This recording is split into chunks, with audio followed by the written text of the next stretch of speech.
Hello everyone, welcome to this channel scholar strength.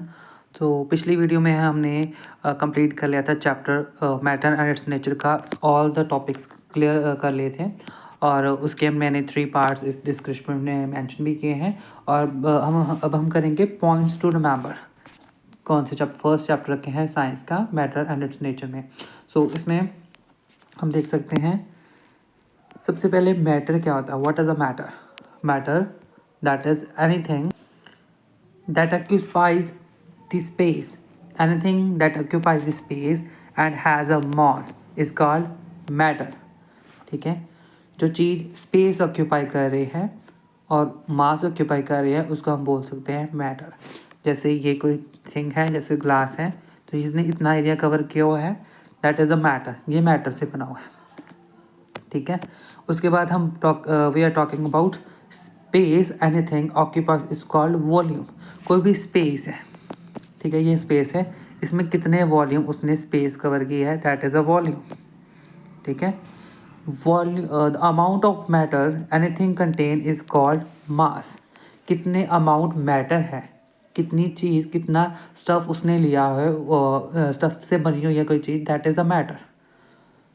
हमने 3 definition पढ़ी है। Matter, what is a matter? जो चीज़ space occupy कर रही है एंड मास ऑक्यूपाई कर रही है, that is a matter. And जो स्पेस कोई स्पेस वो मैटर एंड स्पेस ऑक्यूपाई कर रही है, वॉल्यूम। ठीक है, तो मैटर है जो कंटेन कर रहा है एक मास। उसके बाद है anything that is not matter but has capacity to do work. कोई चीज़ जो मैटर नहीं है, कोई चीज़ मैटर नहीं है जिसको हम फील नहीं कर सकते, टच नहीं कर सकते, वो मैटर नहीं है, लेकिन वो कोई काम कर रही है। What is that? That is energy. वो एक एनर्जी है। एनर्जी के थ्रू हम किसी चीज़ से कोई भी काम करवा सकते हैं, जैसे लाइट के थ्रू, इलेक्ट्रिसिटी के थ्रू, हीट के थ्रू। हीट हमारा खाना पकाने में काम करती है। इलेक्ट्रिसिटी जो हमारे जैसे बल्ब को जगाने में काम करती है, फैन को रन करने में काम करती है। इंडस्ट्रियल लेवल पे भी एनर्जी की, हीट की बहुत ज़रूरत होती है। ठीक है, नेक्स्ट है मैटर है वो 3 स्टेट एग्जिस्ट कर रहे हैं। मैटर है 3 स्टेट एग्जिस्ट कर रहे हैं, सॉलिड, लिक्विड एंड गैसेस। ठीक है, the change in state of matter from one to another is called interconversion state. ठीक है, वो वाली स्टेट जो एक स्टेट से दूसरी स्टेट में जा रही है, that is the interconversion state. जैसे एक सॉलिड से लिक्विड बनता है, जैसे सॉलिड में हीट प्रोवाइड की, सॉलिड है, उसको हीट प्रोवाइड की तो लिक्विड बन गया। तो लिक्विड से देन क्या बनेगा? वेपर्स बन गया। तो दैट इज इंटरकन्वर्सन स्टेट। वो स्टेट जो मतलब एक मैटर से वन फॉर्म से अनदर फॉर्म में कन्वर्ट हो रही है, that is the interconversion state. On the basis of composition matter is classified as. Matter सबसे पहले एक आ जाता है प्योर एंड एक इम्प्योर में। ठीक है, एक नंबर 1 प्योर है, दूसरा जो है इम्प्योर है। प्योर में नेक्स्ट फर्दर प्योर में आ जाता है एलिमेंट्स। ठीक है, metals and non metals and compounds. तो ये जो हमने चैप्टर में बिल्कुल अच्छे तरीके से डिस्कस किया है, एलिमेंट क्या होते हैं, मेटल क्या होते हैं, नॉन मेटल क्या होते हैं, कंपाउंड क्या होते हैं। अगर इसके बारे में अपने डिटेल में एक्सप्लेनेशन चाहिए तो मैंने इसका लिंक भी डिस्क्रिप्शन में प्रोवाइड किया है। You have to follow that series. यहाँ पर हम एलिमेंट एंड कंपाउंड को एक सिंगल डेफिनेशन में डिफाइन कर रहे हैं। Element is a substance that can not be broken down into simpler substance by chemical mean. And element वो सब्सटेंस है जिसको हम एक ब्रोक नहीं कर सकते, तोड़ नहीं सकते हैं सिंपल सब्सटेंस में। मतलब उसको हम एक अलग फॉर्म में कन्वर्ट कर सकते हैं, तोड़ सकते हैं, बट सिंपल सब्सटेंस में नहीं तोड़ सकते हैं केमिकल के थ्रू।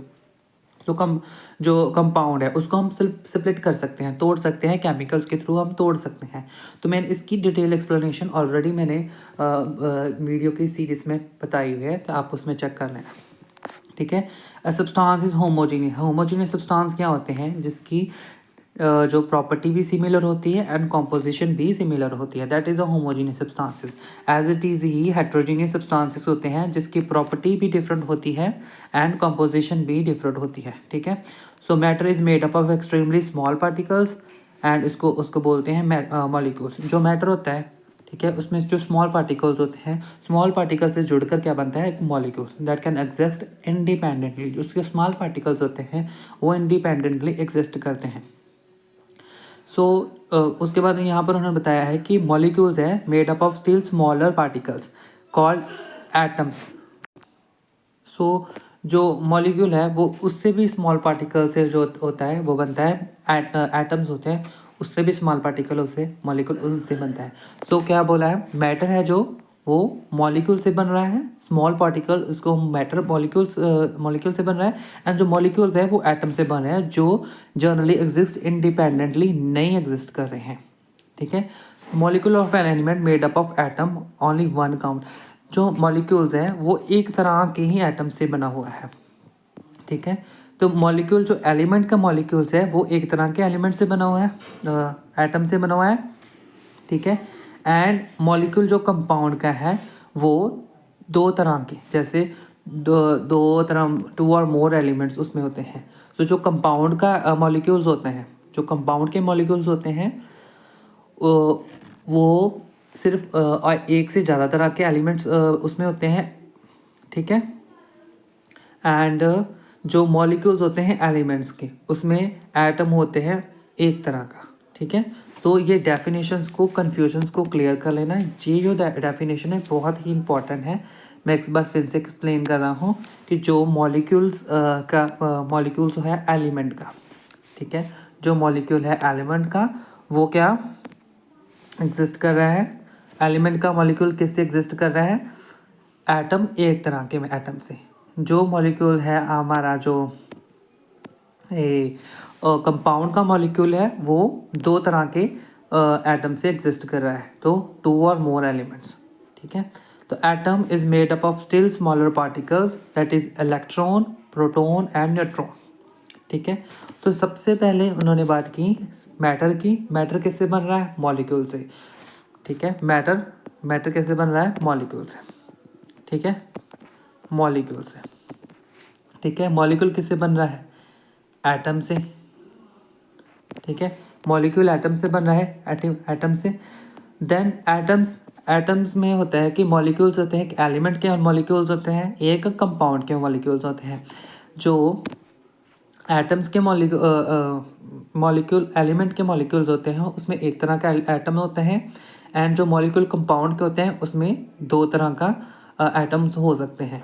ठीक है, एटम जो है, देन लास्ट बात आ गई, एटम किससे बन रहा है, इलेक्ट्रॉन, प्रोटॉन एंड न्यूट्रॉन से।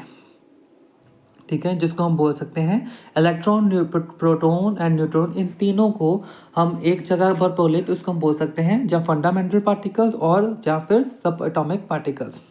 ठीक है, देन सेंटर ऑफ एटम में क्या होता है, इलेक्ट्रॉन, प्रोटॉन एंड न्यूट्रॉन से अलावा एक होता है centre of atom that is a nucleus. ठीक है, जिसमें प्रोटॉन एंड न्यूट्रॉन होते हैं। ठीक है, सिर्फ जो हाइड्रोजन का है न्यूक्लियस जिसमें सिर्फ प्रोटॉन होता है, तो जो प्रोटॉन उसमें न्यूट्रॉन नहीं होता है, and at the distance from the nucleus the electron is revolving. ठीक है, तो न्यूक्लियस के कुछ डिस्टेंस से जो इलेक्ट्रॉन है रिवॉल्व कर रहे हैं, जैसे ये न्यूक्लियस है और इसके साइड पे इलेक्ट्रॉन रिवॉल्व कर रहे हैं।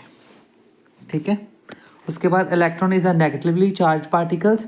ठीक है, इलेक्ट्रॉन मोस्टली जो होता है नेगेटिवली चार्ज पार्टिकल होता है, and proton is a positive charge particles, and neutron जो कोई भी चार्ज नहीं कैरी कर रहा है। ये चीज़ का भी ध्यान रखना होता है। अब जी लास्ट टर्म है that is a nucleus is a positively charge due to the proton. Positive charge carry कर रहा है प्रोटॉन की वजह से, क्योंकि some number of electron as जैसे proton revolve around the nucleus, जैसे न्यूक्लियस के कितने electron, number of electrons revolve कर रहे होते हैं, तो बैलेंस कर रहे हैं पॉजिटिव चार्ज को। इलेक्ट्रॉन नेगेटिव चार्ज कर रहा है, न्यूक्लियस जो होता है पॉजिटिव चार्ज कैरी करता है, क्योंकि इलेक्ट्रॉन्स रिवॉल्व कर रहे होते हैं तो वो पॉजिटिव चार्ज को बैलेंस कर देते हैं। तो so the atom is electrically neutral, जो मोस्टली इलेक्ट्रिकल होते हैं बिकॉज इलेक्ट्रॉन रिवॉल्व कर रहते हैं पॉजिटिव एंड नेगेटिव, वो इलेक्ट्रिकली न्यूट्रल बना देता है। तो एटम जो होता है इलेक्ट्रिकली न्यूट्रल। एक क्वेश्चन भी पूछा गया है कि जो एटम है इलेक्ट्रिकली न्यूट्रल क्यों होता है, because nucleus positively charge carry करता है प्रोटॉन की वजह से, क्योंकि उसमें प्रोटॉन होता है, तो उसमें प्रोटॉन की वजह से वो पॉजिटिव चार्ज कैरी कर रहा है, ठीक है। तो उसमें जो है सम नंबर ऑफ इलेक्ट्रॉन जो होते हैं रिवॉल्व कर रहते हैं, ठीक है। तो वो पॉजिटिव चार्ज को बैलेंस कर रहते हैं, इसी वजह से जो एटम है वो इलेक्ट्रिकली न्यूट्रल होता है। सो इसी के साथ हमारे जो पॉइंट टू रिमेंबर है मैटर एंड इट्स नेचर के, वो ख़त्म होते हैं। सो अगर आपने बिल्कुल ही डिटेल में एक्सप्लेनेशन चाहिए, वो आप हमारी वो 3 पार्ट्स में वीडियो है मैटर एंड नेचर की। सो हम नेक्स्ट लेक्चर लेकर आएंगे हमारा फूड के ऊपर। फूड चैप्टर है सेकंड। अगर इस चैप्टर की किसी को एक्सरसाइज चाहिए, किसी भी बुक की एक्सरसाइज चाहिए, तो मेरे को आप मैसेज कर सकते हैं, कमेंट कर सकते हैं, मैं आपको प्रोवाइड करवा दूंगा। एंड वीडियो से जुड़े रहें, एंड हमारी ऐसी वीडियोस आती जाएंगी chapter wise chapter. So please follow करें चैप्टर को, चैनल को सब्सक्राइब करें एंड वीडियो को लाइक करें। Thank you.